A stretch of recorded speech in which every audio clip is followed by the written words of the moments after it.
আপুরা ভাইয়ারা দারুণ একটি রেসিপি করবো আজকে। দেখো বন্ধুরা, ডাল এবং পুঁই শাক দিয়ে, মসুরের ডাল দিয়ে পুঁই শাক দিয়ে খুবই মজাদার সুস্বাদু দারুণ একটি রেসিপি। বন্ধুরা, এই ধরনের রেসিপি আমি আগেও দিয়েছি, কারণ এই রেসিপি খুবই মজা, স্বাস্থ্যকর একটা রেসিপি।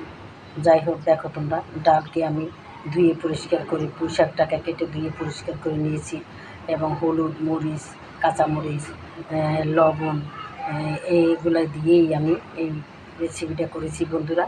পরে আবার আমি বাগার দিয়েছি, ফোড়ন দিয়েছি, শুকনো মরিচ, রসুন, পেঁয়াজ ইত্যাদি দিয়ে আমি ফোড়ন দিয়েছি। দেখো বন্ধুরা, তোমরা যদি সমস্ত ভিডিওটা দেখতে চাও, জানতে চাও, শিখতে চাও, তাহলে বন্ধুরা আমার বড় ভিডিওগুলো দেখে নেবা।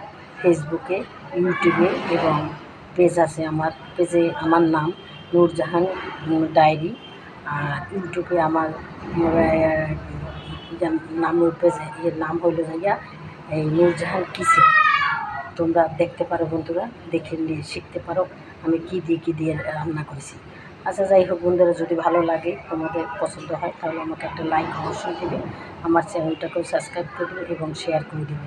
তাহলে এই ধরনের ছোটোখাটো ভিডিও নিয়ে আমি সামনের দিকে আসতে পারবো। তাহলে আজকের মতো রাখি। আসসালামু আলাইকুম। খোদা হাফেজ। যেখানে থাকো ভালো থাকো।